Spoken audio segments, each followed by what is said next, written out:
The Northwest has a host of tourist attractions. Fishing and camping bring in thousands. Coastal beaches and towns thrive on visitors. The gorge has its scenery, and the Cascades have made the covers of many a travel brochure. Then the mountain blew, and the 1980 tourist season was severely darkened. And while the natives scrambled to clean up the ash, many resorts had more cancellations than ashfall. We were completely overshadowed with the volcanic ash, and we lost several groups and several tours because of this. The weekend immediately following, we lost a whole convention group. And the few who still came ventured here believing they did so at the peril of their own lives. Well, I mentioned to my mother that I was coming out here, and she said, you know, you're going to wade through the ash. And I think that's basically the misinformation that's gone out. I think they feel that Portland is pretty well ashed over, and that Spokane is just beginning to dig out, and that Seattle actually had an ash coverage. We heard about it in Sweden before we left, and we're a little scared, but it feels better now. But by and by, the word got back that the fish were still biting and the coast was clear. And while they were in the area, many tourists decided they may as well get a look at the infamous mountain. Then, as suddenly as the volcano came to life, a new industry was born.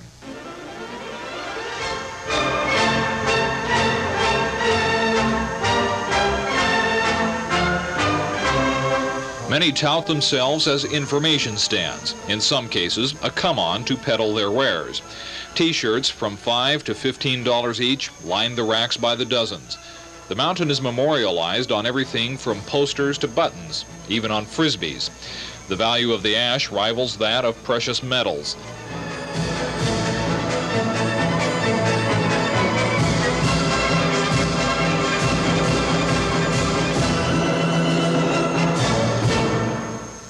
And what was the site of one man's demise is now transformed into another person's profit. Vehicles victimized by the volcano now sit in a museum where all can see them for a price. And some entirely new businesses travel the profitable road to Mount St. Helens. One such entrepreneur not only gives a tour around the mountain as it sits today, but plays a videotape so customers can see what they missed a year ago. Last year, the two visitor centers that were open attracted 500,000 people. This year, the visitor centers, the mountain itself, and the souvenir stands will have a full year of tourism, and some estimates say before the year is over, 3 million people will converge on the area. If the 3 million figure holds true, then that's 400,000 more than visited the Grand Canyon last year. The figures have people like Tom France more than worried. France heads up the Mount St. Helens Recreation and Tourism Task Group, which has the duty of providing information centers and scenic view sites for the masses. I'm afraid we're going to have traffic jams. You're probably going to get short tempers. You're going to be a clashing of the different industries. The logging industry's got a major problem. Projections that we've been told are up to 400 logging trucks a day coming down that Spirit Lake Highway. That's 800 when you go both directions. Mix that with the tourists and the travel trailers and the motor homes, and we're just afraid of some major confrontations. His committee asked the Washington State Legislature for $200,000, and it got $100,000. That will buy one new information center and parking areas for 2 viewpoints. The narrow winding Spirit Lake Highway, however, will stay as it is for this tourist season at least. The associated problems will give the Cowlitz County Sheriff's Department some brand new challenges. We were up against that last year with the mountain, but I'd about as soon deal with the mountain as I would that many people. Our biggest worry is how do you respond if you have an accident up there and you've got that many cars on that highway? You just can't get there from here with an ambulance or a patrol car as rapidly as we would ordinarily or would want to. The state gave Sheriff Nelson almost $2 million to take care of that and to keep visitors from wandering dangerously close to the mountain.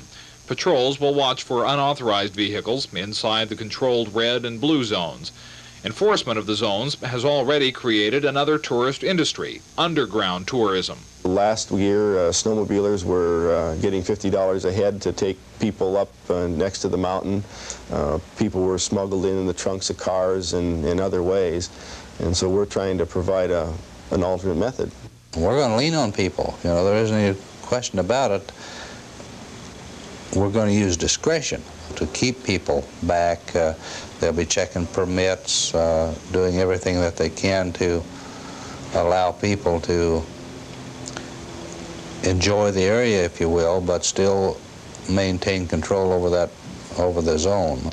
Despite the millions of dollars, the visitor centers, the souvenirs, there is still one thing working against officials who are trying to prepare for the onslaught of tourists this year: time. Think they'll handle it? No, I really don't think they'll be able to handle it. We doubt it. No way to know. It's we're preparing as best we can, and we're just going to have to adjust as we go. We're not looking forward to it, at least not optimistically. Nor should I say that that I feel that we can't do whatever is necessary to get that job done. But I see it as a big job, a tough summer. Randy Ripplinger reporting for Channel 2 News.